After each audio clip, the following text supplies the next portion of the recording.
Good evening. To the February 12th work session of the Central Valley Board of Education. Please rise for the Pledge of Allegiance. Pledge allegiance to the flag of the United States of America and to the republic for which it stands, one nation, under God, indivisible, liberty and justice for all. Roll call, please. Present. Mr. Antoine, Here. Ms. Belcastro, Here. Mrs. DeSenza, Here. Mr. McDonald, Mr. Moab, Here. Mr. O'Neill, Here. Mr. Ross. Here. And Mr. Bloom. Here. Thank you. Thank you very much.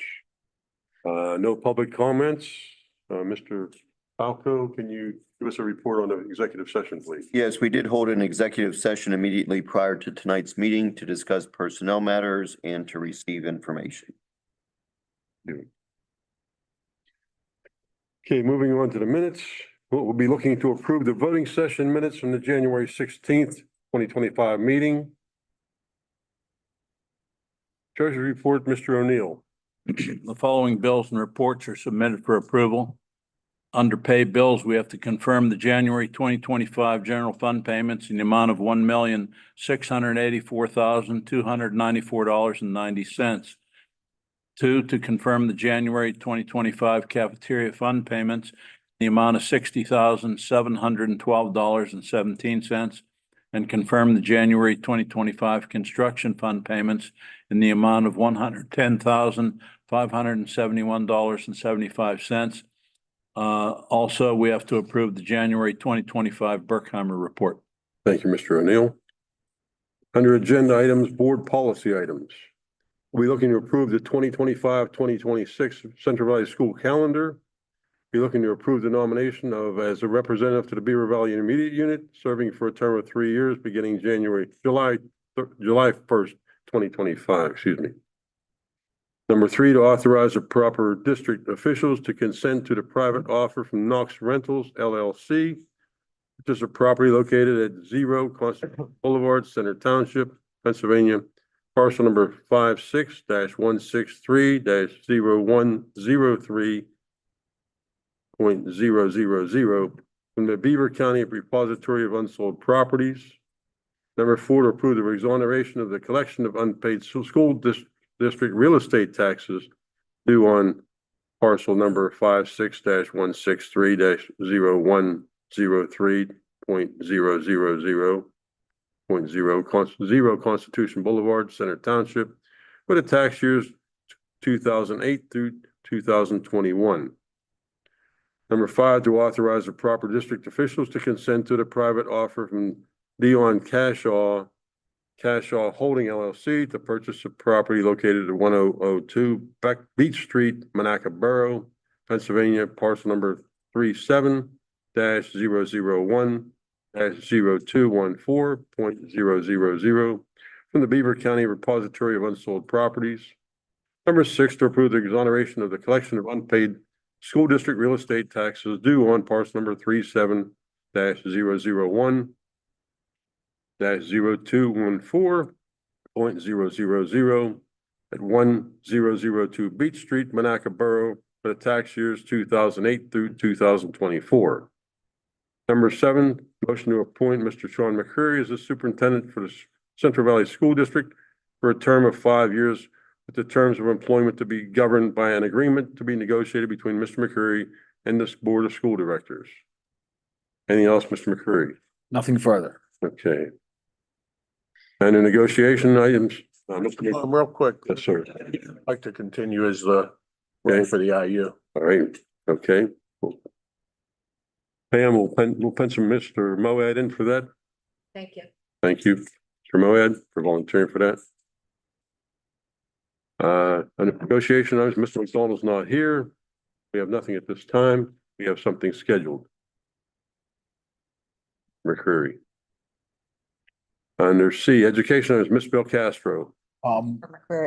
Before Ms. Belcastro goes over these items, we're gonna have a presentation, our comprehensive plan presentation. Mr. Vakovican and Mrs. Hicks is gonna go over that with us. This is our comp plan for 2025 through 28. We met with our steering committee this evening, to give the comp plan final PowerPoint presentation to the committee. This comp plan will be voted on in March. It'll sit for review for 28 days. Once voted on by the board in March, it will be sent to the state and signed off for approval. So Ms. Hicks and Mr. Vakovican, if you want to proceed with the PowerPoint. Great. Thank you. We want to thank everyone that was part of the comprehensive planning process to help guide our district as we move forward over the next 3 years.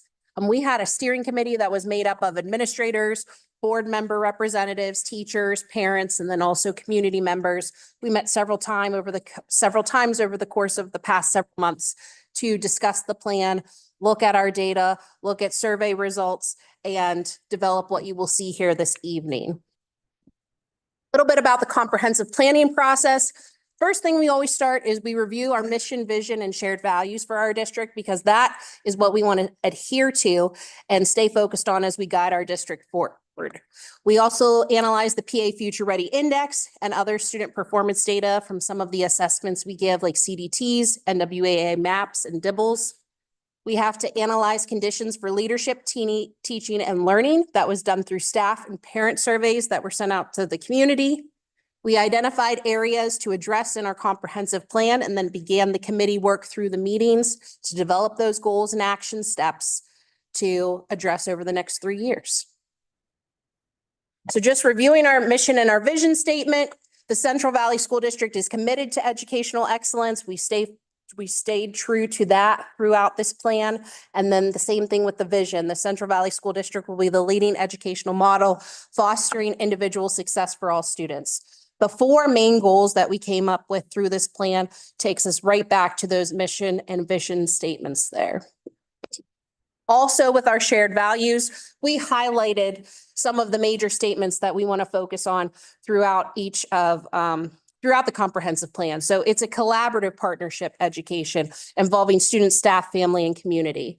We want to make sure that everyone's accountable for educational excellence within our community. We believe all students can learn and achieve success. We believe every student deserves an exemplary education that meets his or her individual needs. We try to address some of that through our academic programming goal specifically. We believe in a positive learning environment and high expectations to challenge students to reach their highest individual potential.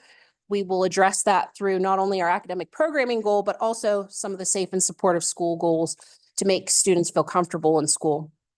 We believe in quantifiable and measurable goals are established and met through evidence-based and data-driven decision-making. One of the nice things about that comprehensive planning process is it makes you go back to the Future Ready Index, which is essentially like our report card. What are we doing well? What are our areas that we need to improve on? And how can we make Central Valley the best place it can be for our students? And finally, we believe integrity, honesty, and transparency are the foremost priorities in the education of all students. So that led us into our committee work.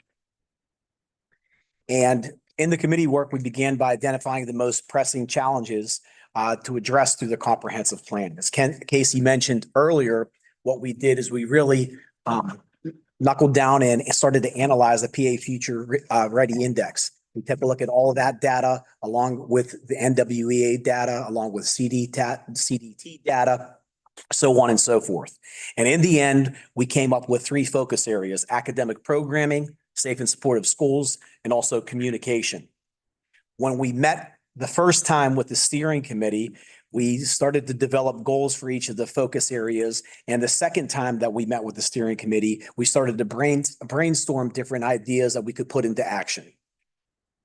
In terms of academic programming, you may remember last time that our real focus was implementing the Amplify Reading and the Eureka Math series in the elementary school. By taking a look at our data, we saw that what was happening there was starting to really take shape and was really starting to take root. So this time, for this 3-year cycle, we wanted to shift the focus primarily to grades 6 through 12. And what we saw really through PVOS, the annual growth data, was we saw that there was some room to grow in terms of ELA specifically. So this time around, we want that to be the focus of academic programming. You can see there for measurable goal statement, this time around, they wanted us to come up with quantifiable goals. So if you go all the way, if you zip all the way to target year 3, Our student group, our goal is so that all student groups will exceed the statewide academic growth standard in PBOS in grades 6 through 12. In order to accomplish that, different action steps are going to have to be put into place. And these are the things that we would like to accomplish over the next 3 years. We would like to evaluate the curriculum to ensure that we're aligned to standards. We are going to start again with the ELA department, so to speak, and we're going to, again, drive everything down to those standards. We're going to start again just doing some scope and sequencing. We're going to revise our common lesson plan format so that we address higher order thinking skills. As I mentioned to the steering committee earlier, we got to rededicate ourselves to the Bloom's taxonomy and make sure that we're just not identifying and listing, but we're starting to, again, force our students to evaluate, to analyze, to use those higher order thinking skills, and also set them up for skills of the future. When we talk about skills of the future, we're talking about digital literacy. We're talking about things of AI, things that are happening now and things that are going to affect our students as they move into the workplace. In addition to that, when we look at the ELA department, we take a look at what we're doing for our honor students. And what we took a look at when we saw some of the data, we started to look at even the advanced scores, is we saw that we need there's some work to do in terms of our honors courses in English and the ELA. So we want to include more independent research. We want to include more extended reading outside of the classroom and really increase the writing expectations when it comes to the honor courses. And there are a lot of ideas that we had that we tossed around that we're looking forward to putting into place. In addition to that, we want to analyze assessments that we currently utilize, make sure that these assessments are up to date, and we're making sure that they are authentic and we're getting real feedback from our classes, from all of our classes. We want to make sure in the end that we have Google sites that basically show all of this work. These Google sites are going to be what the public, what you're going to be able to see to be the fruits of our labor, so to speak. So in the end, all of the things that were mentioned up above in that action plan will be displayed in these Google sites. Now, our goal is to start in year 1 with ELA, but then have that trickle-down effect go to the other departments. So we're going to put the process, we're going to put the protocols in place with ELA, and hopefully that spreads into the other departments in year 2, year 3, and then even beyond. One of the things that we got away from during COVID is we got away from that roadmap that we were on in terms of curriculum. And this, I think, is going to bring us back to that roadmap. In addition to that, on some of the lower levels, we still want to have something to address what we're going to put in place in grades K through 5. So we're going to assess the current resources and use of AIS time and analyze additional resources to enhance differentiated instruction within the amplified reading series. In addition to that, we're going to begin next year implementing the CKLA ELA series, which really stems off of the amplified reading series. It's just a continuation. So the last 3 years, we implemented that curriculum in grades 3 through 5. Now we're going to, again, progress through grades 6 through 8. And then lastly, we'll continuously review and revise and reflect what we're doing with the curriculum based off of assessment data to see if we're hitting our mark. We developed 2 goals in relation to safe and supportive schools. So our priority statement with safe and supportive schools are to implement steps to provide the nurturing, safe, supportive, and inclusive school environment. It was a big focus of our comprehensive plan during the last cycle, 22 through 25, and we want to continue to expand and grow upon what we have already started. So our first goal is with regular attendance. Since COVID, we have seen that student attendance has declined some. And while we may be above the statewide average in many of our schools, we still aren't meeting the regular performance standard where the state expects us to be. So our goal is that all student group will meet that performance standard in regular attendance for all 4 buildings by the end of year 3. We hope to increase our attendance each year that by the end of the cycle, we hit it in all of our schools. So how we want to accomplish that is look at what we are currently doing with our attendance policies and protocols. We meet with the students and parents and families. We have our students meet with the prevention network to discuss and set goals for attendance as well.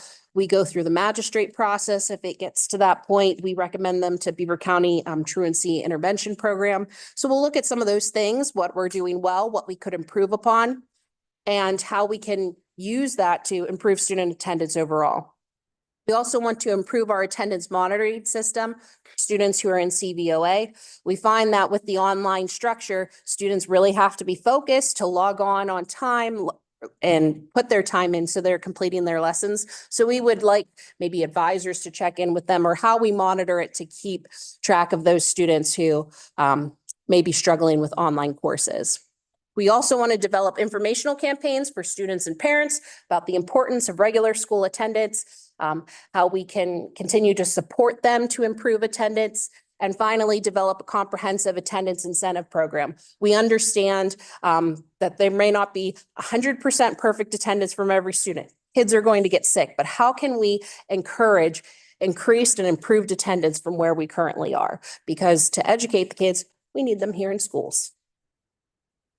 Our second safe and supportive schools goal is related to improving school climate and culture as measured by a decrease in the number of disciplinary referrals by 10% of the baseline year. So we're going to use 2025 as our baseline, or excuse me, the end of this year as our baseline year, and hope that over the 3-year period, we put some of these programs into place to reduce those referrals by 10%.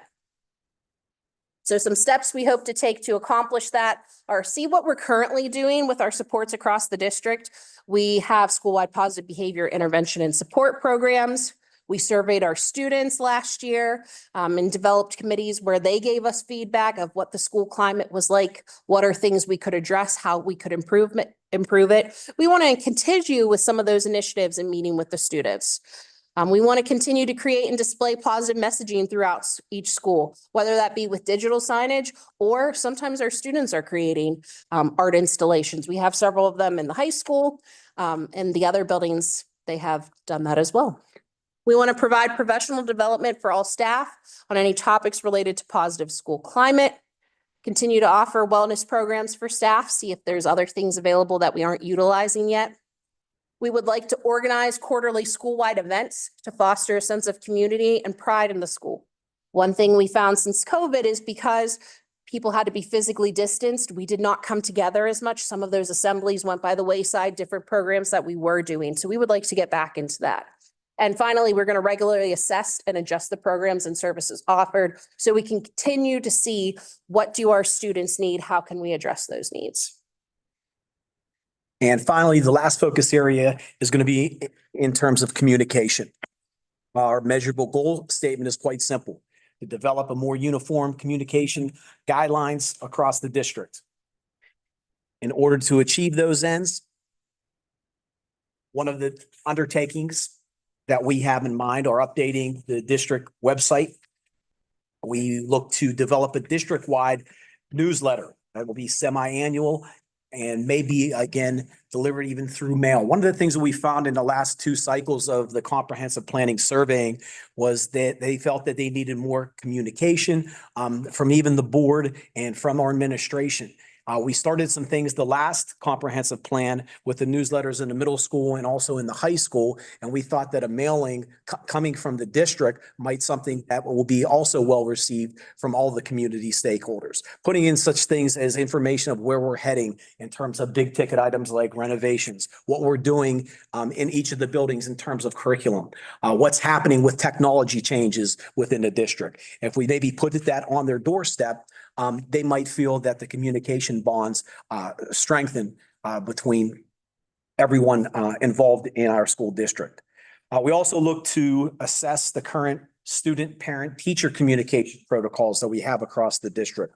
One of the nice outcomes of last comprehensive plan, I felt, was that all of the teachers started to unify the platform in which they were delivering materials to our students. So this time around, we wanted to really focus or address parent-teacher communication and make sure that we're putting certain protocols in place that are standard across each of the different buildings, and also addressing how teachers and students are communicating towards with one another, and making sure we have something that's clearly defined and something that is put into the teacher resource manuals that we have in each of our buildings. Lastly, it says up there, we want to provide parent technology nights, again, to improve the communication.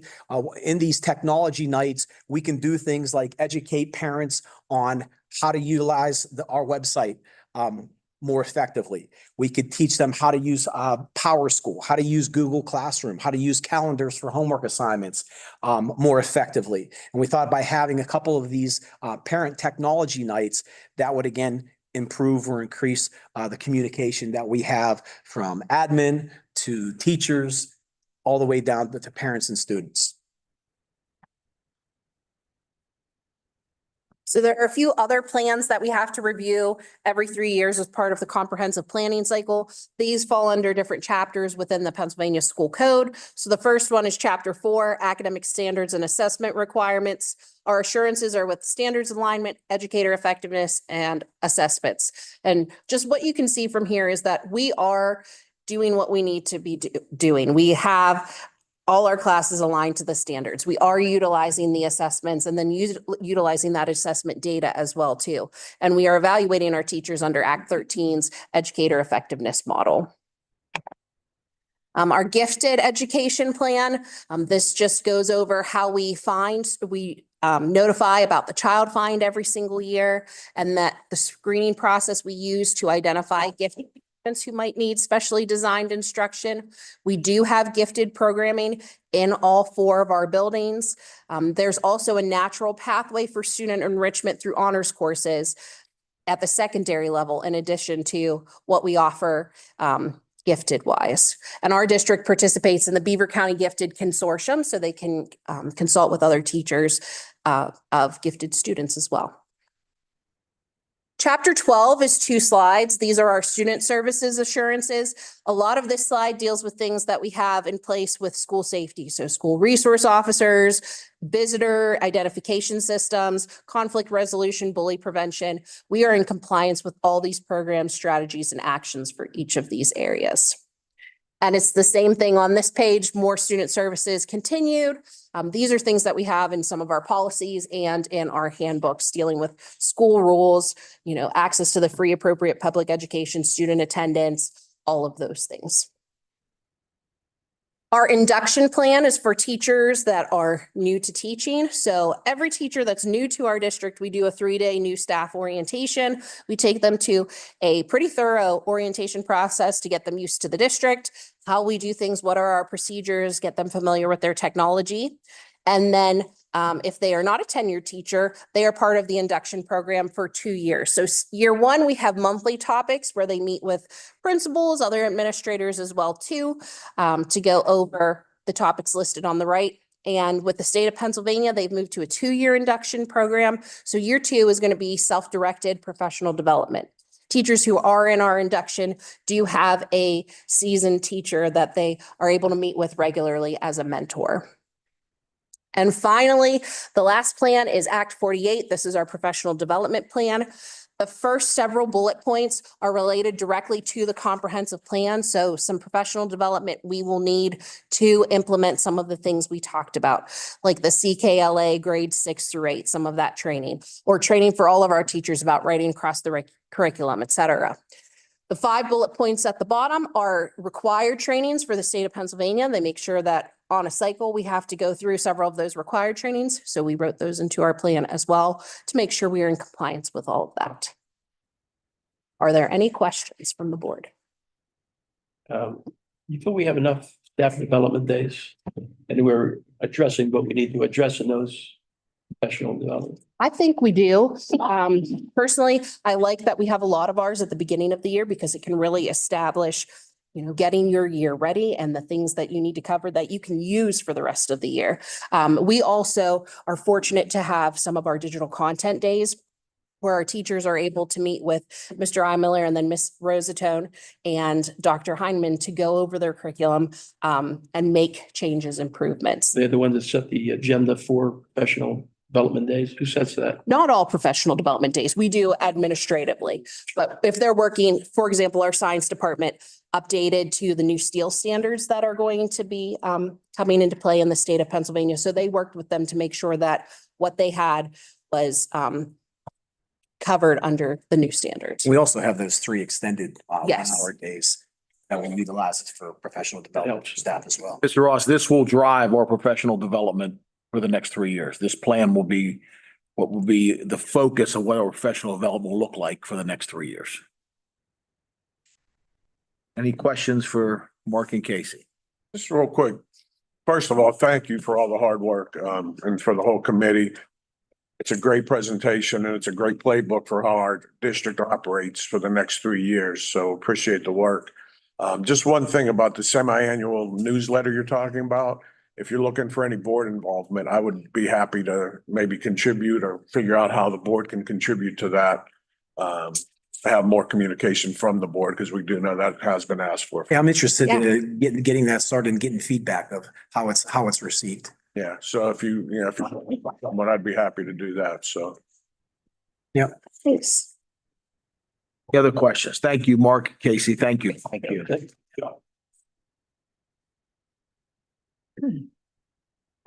Moving on would be items. Number 1, to approve, confirm the release time, staff development request in the chart in the first column. Conference where it was located. In the middle is the individuals who will be attending. Third column is the date they will be attending. Number 2, to approve an agreement with the Psychology and Learning Center to provide school-based mental health services to Central Valley students for the 2024, 2025, and 2025, 2026 school year at no cost to the district.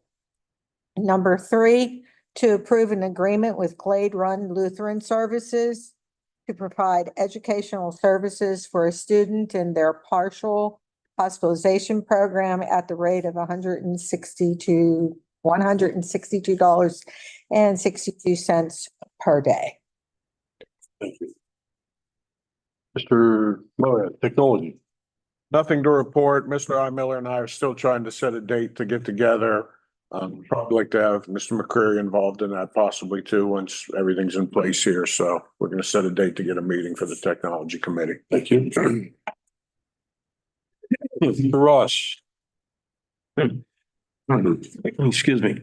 Approve the following spring coaches and stipends pending receipt, review, and acceptance of all clearances.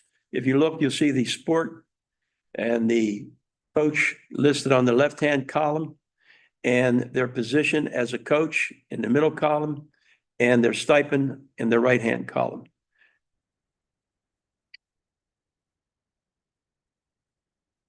Two, to give final approval for the Hopewell high school marching and jazz bands to attend a trip to Orlando, Florida from March 11th through 16th, 2025. 3, to approve Kennedy Knoll as the head varsity girls volleyball coach for the 2025 season at a stipend of $3,500 pending acceptance, receipt, and review of all clearances. Anything else, Mr. McCleary? Now, we do hope to have a couple more of the names filled in on the TBDs for some of these coaching positions by next week, but other than that, nothing further. Thank you, Mr. Ross. Senzo, extracurricular. Number 1, to approve the following individuals and stipends pending receipt, review, and acceptance of all clearances for the Central Valley High School musical presentation. There's 3 columns. In the first column is the title of the personnel. The second column is name of the personnel, and the third is their stipend. And just an FYI, on field trips, there's a chart, and it shows the destination, the group's purpose, and the date. Thank you very much. Building and grounds, Mr. Annaline. To approve and confirm the following building usage requests, the building there on the left, the organization next, and the dates and the purpose you could see listed. Thank you. Thank you, sir. Mr. O'Neill, Personnel.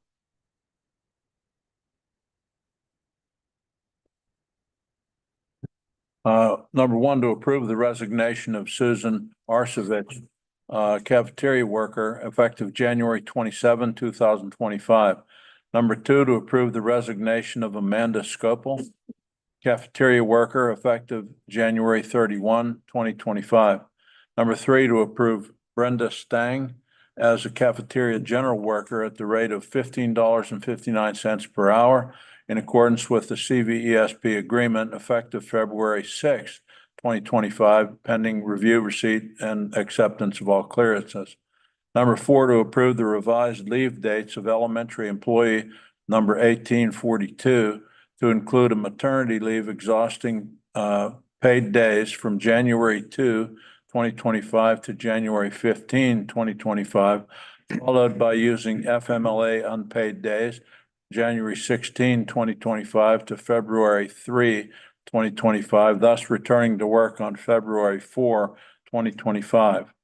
Number five, to approve Ron Moorman as a full-time second shift flex custodian at the rate in accordance with the CVESP memorandum of understanding as well in accordance with the CVESP agreement, pending review, receipt, review, and acceptance of all clearances effective February 5, 2025.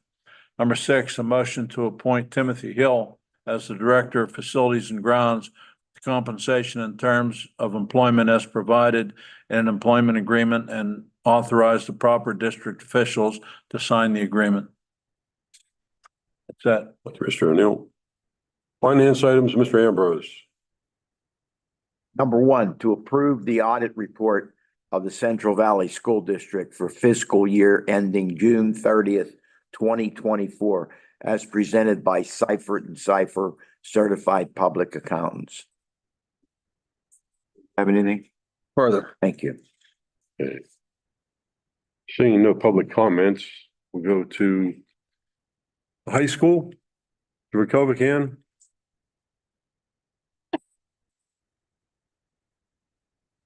In the high school, we ended finals in the first semester on January 17th.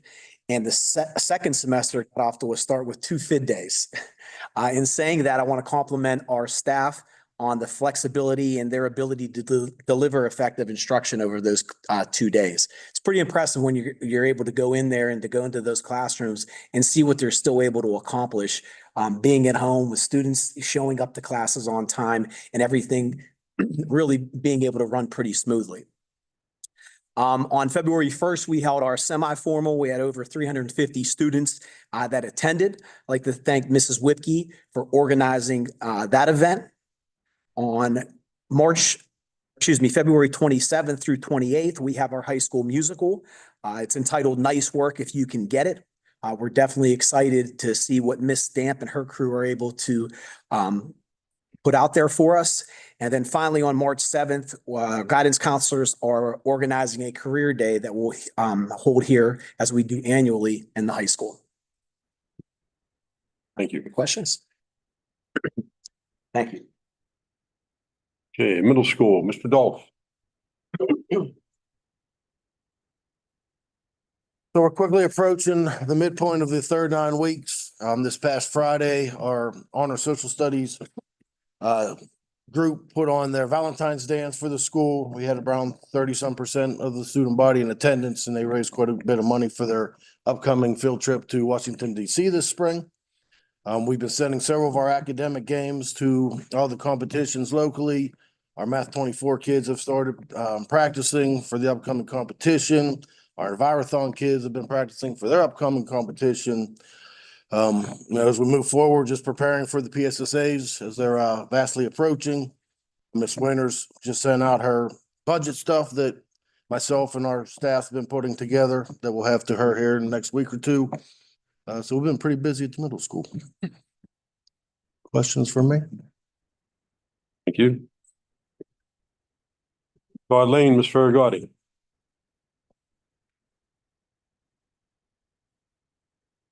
All right, at Todd Lane, we just finished up all of our benchmark assessments and we started our tier services. Also, we're finishing up the last touches on our screener data and we'll be starting our SWIBIS groups here shortly. Tomorrow we'll have an American Heart Association assembly for the students. And on Friday, we have our Valentine's Day party. Thank you. Center Grange, Mrs. Kasanovich.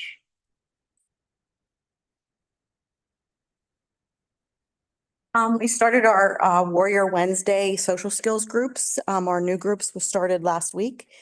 We also are starting our new tier support groups to give our students more support in reading and math. We had two very successful early intervention transitional parent meetings with a lot of parents coming into kindergarten. Today we had an author visit our school, Alan St. John, I think that's how you say it. And he had an assembly for 4 classrooms at a time in the gym, reading his books and going through some of his experiences as an author. Kindergarten registration is live online. We have 101 already registered for kindergarten for next year. And February is Kindness Month at Center Grange, and I think some of the other schools as well. We have some kindness activities happening every day, and on the announcements, we have an announcement of an activity every day. And that's about it. We're really busy at Center Grange. Special Ed, Mrs. Park.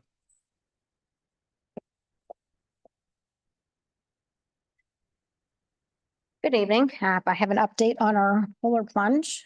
We did that on Saturday, January 25th, and it was probably one of the colder plunges I've been involved in over the last decade or so. So we earned all of those donations, which for our Central Valley community were over $19,000. So something to be very proud of is that our team over the past 13 years, just from Central Valley alone, has raised over $144,000 to support Special Olympics. So I want to thank all of the Wicked Warriors who participated in the plunge. Mr. Antwine, thank you for hanging out with us on a very chilly day. Our team captain is Courtney Modest. She puts a lot of time and effort into keeping the momentum going that Nicole Saheda started years and years ago. And I'm just really proud of our community. And this year we also had 5 students participate, ranging from grades 4 to 11. And 3 of those 5 are repeat plungers. So, and I think the other 2 are looking to maybe forward to coming back again as well. So thank you to everyone who helped organize fundraisers and everything that goes into that. Just a few examples of where that money goes. We have our 2 high school bocce teams who have made it to the bocce playoffs, which will be held on Friday afternoon at Hopewell. If our teams advance through those single elimination competitions, they'll be invited to a regional championship in Geneva, and then from there possibly to the state championship, which will be in Hershey, Pennsylvania.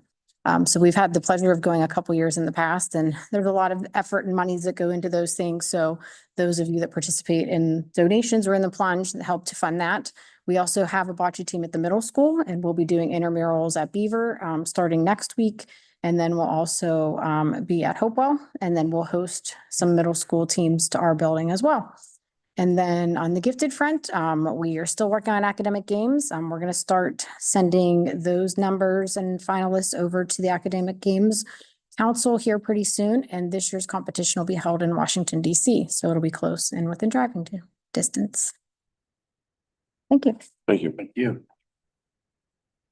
Technology, Mr. Imiller.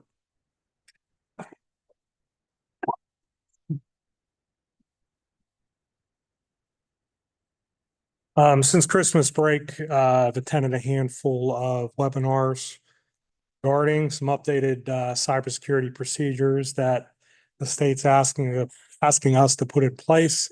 None of that stuff it would be visible to the front end user. It's all back end stuff. We're also getting ready to start doing some of the things we need to do on our end to get ready for online testing in April for the PSSAs at both Todd Lane and the middle school, as well as Keystones at the middle school in May. That's it. Athletics, Mr. Chacon.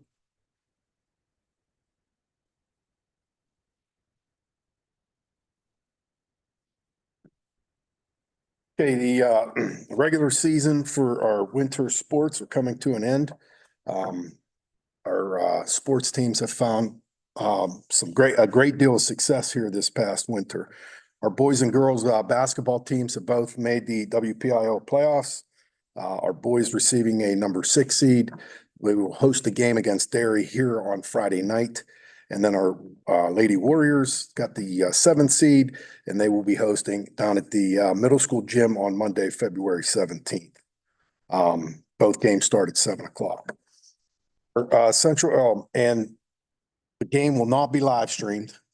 We do not have the rights to do the live stream. However, WBVP radio, Beaver County Radio will be here for the boys game. I haven't heard anything yet on the girls. So, CV gymnastics team, first time in school history, won the section 2 AA, champs with a 7-0 record. WPIL championships this past Friday. We came in 3rd place behind Thomas Jefferson and North Allegheny.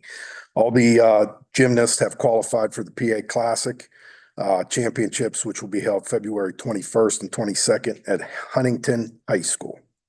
In wrestling, team made the playoffs, but were eliminated in the first round.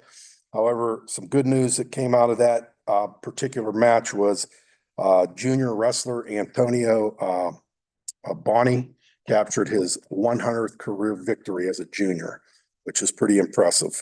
Hopefully he'll get a few more wins here rolling down the stretch, and then he has all of next year too. Sectionals are held this Saturday at Keystone Oaks, followed by the WPIL individuals next weekend, and the following week after that regionals, and then after that states. Swimming and diving, last Thursday, they had their senior night at Beaver. Mr. Vukovic and myself attended. It's a really good event. The team had a pretty good year, a pretty good showing. And one thing of note is senior diver Hannah Stolak has qualified for the WPIO individuals, which will be held next week. Any questions? So thank you. Superintendent's comments. Just one, I want to take a minute to publicly thank our steering committee, comprehensive plan, Mr. Vukovic and Ms. Hicks for chairing that, our administration, our board members that were part of that committee, our teaching staff, parents and community. I think we did an excellent job and really have laid a roadmap for our district for the next 3 years. And hopefully we can continue to find success following our comp plan and find some improvement with that. So I just want to thank all of you for the hard work and time we put in, because it's going to hopefully reap some benefits as we go down the road. That's it. You. Board members' comments. Mr. Ross. I'd like to echo what Mr. McCreary and Mr. Moat said about the committee and the hard work that you put in and the time and effort. And we will continue to move forward in this district and make us better. I think there's always room for improvement. And I think you guys seem like you guys are on the right track with your presenting. And also like to congratulate all of our sports teams and coaches for getting into the playoffs, and hopefully we can go far into the playoffs with deep into the playoffs with what our schedule shows, you know. That's it. Mr. Ambrose? Anything? Nothing that anybody else ever said about comprehensive. I mean, just a great job. I want to thank Mrs. Jones, Mrs. DeZumba-Robb, and Mr. Lon for having the ceremony for NHS last night and for all their work they do year round with that program. It's great to see what our students accomplish in the classroom and outside with community leadership and setting an example for other students. So just want to thank them for their work. Anyone else? I'll take a motion to adjourn. Mr. Moad, second. Mr. Castro, all in favor, say aye. Aye. Same, motion carried.